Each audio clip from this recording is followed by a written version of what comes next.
it's a new day, a new week, a new month, so that means it's time to do something different. No, it doesn't. It just means it's Monday and it's time for a new Q&A here on OTRS Central. Thanks to all you guys that submitted your questions for this Monday edition. Without wasting any more time, which is something I'm usually good at doing, let's get started with the Q&A. D. Rizzle wants to know who benefited the most from working with Hogan, Ultimate Warrior, Savage, The Rock, or Andre the Giant? I'll take Rock out because I don't see where he really benefited that much other than having that iconic WrestleMania match. If anything, it turned the crowd on him some, so he didn't benefit. Andre was Andre. He got a lot of benefit out of working with Hogan, but Hogan also got benefit out of working with Andre. They were able to create events like Survivor Series and the Royal Rumble and SummerSlam, all off of the back of the Hogan-Andre rivalry. And when you talk about greatest rivalries of all time, that's why I will still side with Hogan and Andre. Yes, 80s mark in me, blah, blah, blah, bullshit. McMahon, Austin, tremendous. But Hogan, Andre led to the creation of Survivor Series, the Royal Rumble, and SummerSlam in all one fell swoop. So, but I think Hogan benefited almost equally from what Andre did. Savage benefited tremendously, no question about it. But I'll go with Warrior because Warrior got a WrestleMania main event in the Sky Dome working with Hogan. So I'll say he got it more than anybody else. Jono5411. Should WWE move the Elimination Chamber or any pay-per-view other than that to a different month? Excuse me. If I had my druthers, I might sit there and say move SummerSlam to July and maybe move Survivor Series to October. Because let's face it, they don't really treat Survivor Series like the old Survivor Series anyways, and it's not on Thanksgiving night or Thanksgiving Eve anymore. And I would like to see it spaced out where the big pay-per-views were about 3 months apart or so, as much as you could work it out. Maybe do Royal Rumble in the middle of January. You do that WrestleMania the first or second week in April. You do SummerSlam middle to end of July, and then same thing middle to end of October for Survivor Series. So that might be one thing I would do to shake up the scheduling a little bit. Junior 148-56792 asks, what's the best shoot interview you've ever watched? New Jack was always entertaining to me in terms of a shoot interview to watch. Obviously, the Iron Sheik, but boy, oh boy, I got to go with Billy Jack Haynes. I've never rolled on the floor in pure, unadulterated laughter more than when I watched Billy Jack Haynes' shoot interview. Period. Especially when he got going on the Benoit shit. That's the one. That's the best shoot interview that I've ever personally seen. Baseline Jones, in your house was one of my favorite pay-per-views as a kid. Would you consider doing a review series? It would be awesome. Maybe you would enjoy it. Maybe a few other scattered people would enjoy it. Unfortunately, I don't think, frankly, to be honest with you, I would enjoy it very much. It's too many in your houses to review. I'm just telling you how it is. I don't have a lot of desire to go back and find them all on the WWE Network and sit through and watch all of them. So you could probably hang that one up. That ain't happening. The Real MM2, do you think Chris Jericho could be a potential opponent for Taker at WrestleMania 31 if Taker does come back? No. Why? Where in the world is there any appeal whatsoever to that? I'm just being realistic, man. Where's the appeal in that? Of all the people that Undertaker could face, Chris Jericho? Doesn't work. Excuse me. Doesn't click. Not the time or the place. If you would have said Jericho maybe 11, 12 years ago versus Undertaker, different story. But 2014, 2015, Chris Jericho versus 2014, 2015, old, crippled, battered Undertaker, nah, not so much.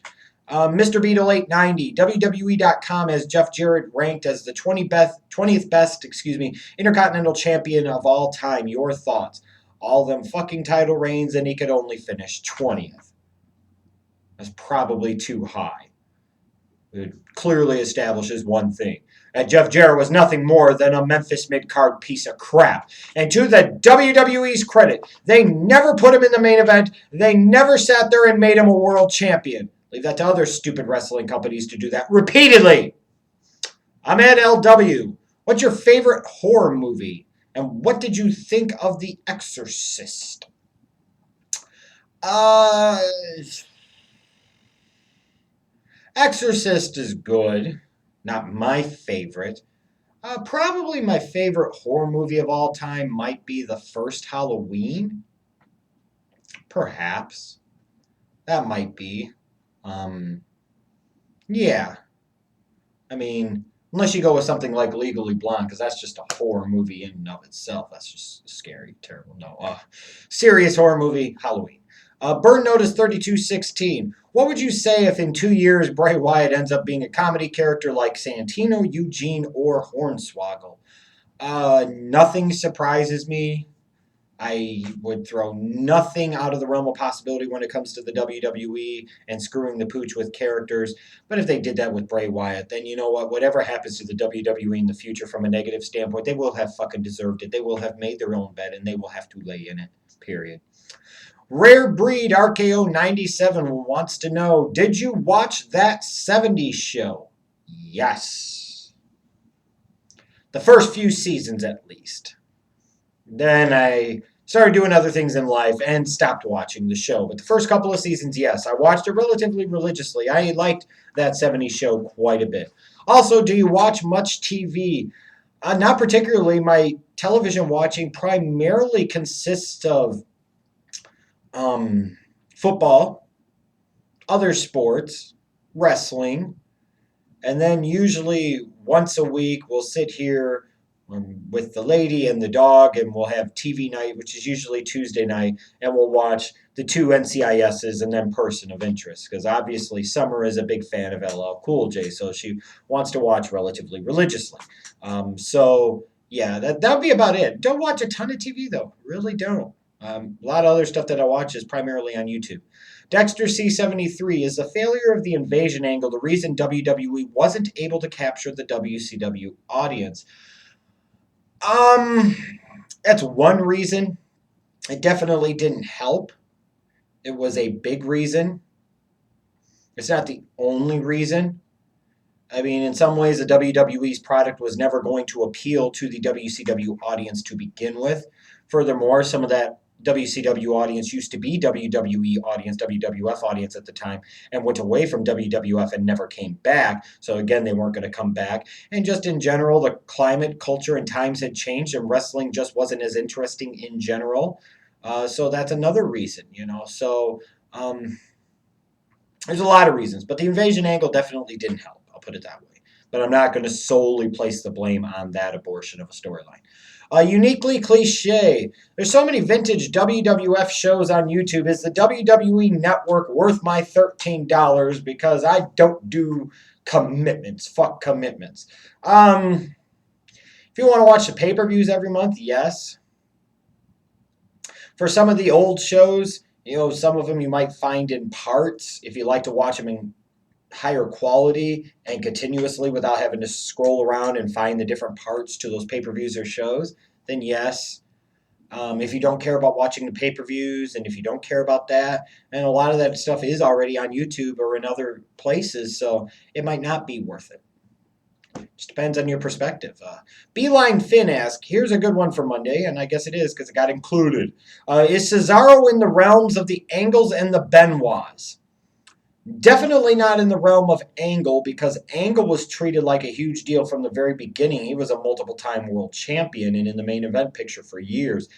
Benoit category, absolutely. Crowd loves him. Crowd's behind him. WWE keeps trying to go against the grain with the guy. WWE really doesn't get it with the guy. They don't understand how to feature him. They don't understand how to maximize on him. He's getting a reaction and they're not really fully understanding. Similar situation with Chris Benoit. So from that standpoint alone, in terms of how he's featured, how he's presented, how he's perhaps misutilized, yeah, I would say Cesaro is definitely in the Benoit category. And let's see, one more, yes. CVW Blondzilla. Who exactly does OTRSCentral think he is? Slick Daddy fucking Mong, more like it, haha. Then we wonder why wrestling fans get bullied. Oh, God.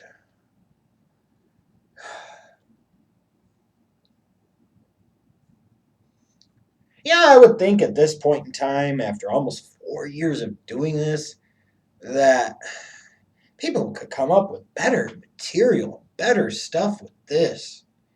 Furthermore, Mong, oh good lord. Why do wrestling fans get bullied? Yes, because it's of people like me. It has nothing to do with the wrestling business itself. It has nothing to do with the people inside of the wrestling business. It has nothing to do with the way the wrestling business and the people inside of the wrestling business treat their own paying customers. It has nothing to do with the way the wrestling business and wrestling people have allowed the mainstream media and other forms of entertainment to kind of bastardize and ostracize professional wrestling. It doesn't have anything to do with wrestling fans sitting there and throwing little girlish hissy fits when people like CM Punk lose to The Rock or Daniel Bryan doesn't get in the Royal Rumble and they smash their TVs and they break things. That has nothing to do with it. Little girls like you sitting there and changing your name to Mrs. Undertaker or Mrs. CM Punk or all this other childish petty crap. Though that's nothing to do with why wrestling fans would get bullied. Frankly, looking at the poor grammar and sentence structure and improper usage of so many different things like punctuations and nouns and verbs and basic things like that I see consistently in the YouTube comments on my videos on a week in, week out basis and on Twitter on a week in, week out basis has nothing to do with why wrestling fans get bullied. The stupidity of wrestling fans kissing the asses of and sucking up to the professional wrestlers and the people inside of the professional wrestling business and the professional wrestling business as a whole, thinking that that puts them on any higher stratosphere or any higher platform compared to others when it clearly does not, has nothing to do, of course, with wrestling fans getting bullied. Oh, good lord. Little girl, go to bed. Shut up.